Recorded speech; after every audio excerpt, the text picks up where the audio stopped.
Assalamualaikum warahmatullahi wabarakatuh. Perkenalkan, nama saya Amalia Citra Dewi dengan NIM 220100094 yang pada kesempatan kali ini akan mereview sedikit materi mengenai materi yang telah saya pelajari di semester 5 di mata kuliah Psikologi dan Kurikulum Pendidikan.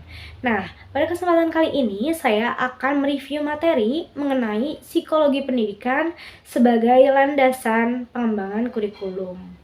Nah, menurut yang saya pahami, psikologi pendidikan ini merupakan cabang ilmu psikologi yang mempelajari interaksi antara individu dengan konteks pendidikan, seperti bagaimana siswa beradaptasi dengan materi pelajaran, serta bagaimana karakteristik psikologis mereka.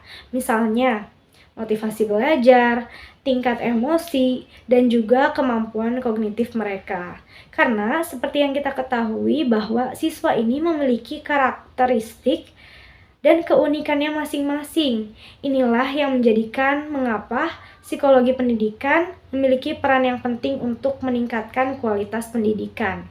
Karena semakin guru memahami karakteristik siswa, maka akan semakin besar pula peluang mereka untuk mempersiapkan cara agar dapat membantu siswa mengembangkan potensi yang mereka miliki.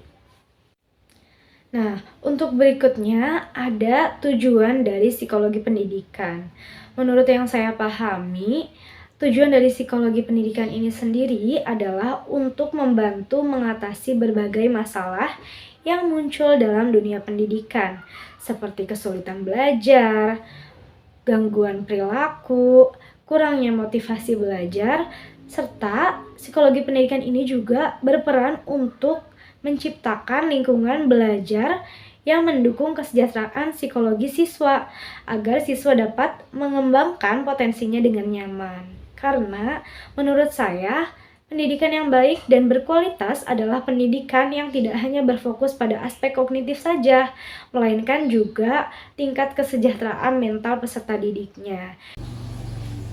Baik, perkenalkan nama saya Pamela Puspapitaloka dengan NIM 22010128. Baik, di sini saya akan melanjutkan pemaparan materi yang sudah disampaikan oleh Teh Amalia Citra sebelumnya terkait psikologi pendidikan sebagai landasan pengembangan kurikulum. Nah, dalam pengembangan kurikulum terdapat dua faktor psikologi yang perlu diperhatikan. Yang pertama adalah psikologi perkembangan. Psikologi perkembangan adalah elemen yang sangat penting yang harus diperhatikan karena pemahaman tentang psikologi peserta didik sangat menentukan isi kurikulum.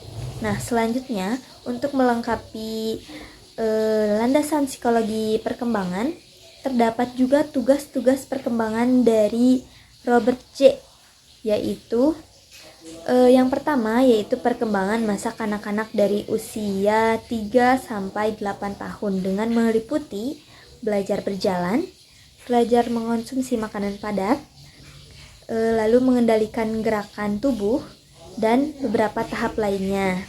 Nah, yang kedua yaitu perkembangan masa anak-anak dari 8 sampai usia 12 tahun yang meliputi mempelajari keterampilan fisik, mengembangkan sikap tertentu, belajar berinteraksi dengan teman sebaya, dan beberapa tahap lainnya. Nah, selanjutnya ada psikologi belajar. Psikologi belajar ini merupakan studi tentang bagaimana individu itu belajar. Nah, sederhananya dapat diartikan sebagai perubahan tingkah laku yang terjadi melalui pengalaman. Nah, terdapat 3 teori yang diklasifikasikan oleh Linda, yaitu yang pertama adalah teori humanistik. Teori ini bertujuan untuk menjadikan manusia seutuhnya gitu, yang menyadari perubahan di alam semesta serta dalam diri mereka sendiri. Nah, selanjutnya ada teori behavioristik.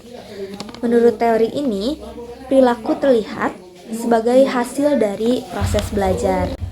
Dalam teori ini, belajar dipandang dari hasil stimulus dan respon. Nah, seseorang dianggap belajar jika ia dapat menunjukkan perubahan perilaku tersebut. Dan yang terakhir ada teori kognitif. Menurut teori kognitif, belajar itu merupakan hasil dari upaya individu untuk memahami pengalaman mereka sendiri.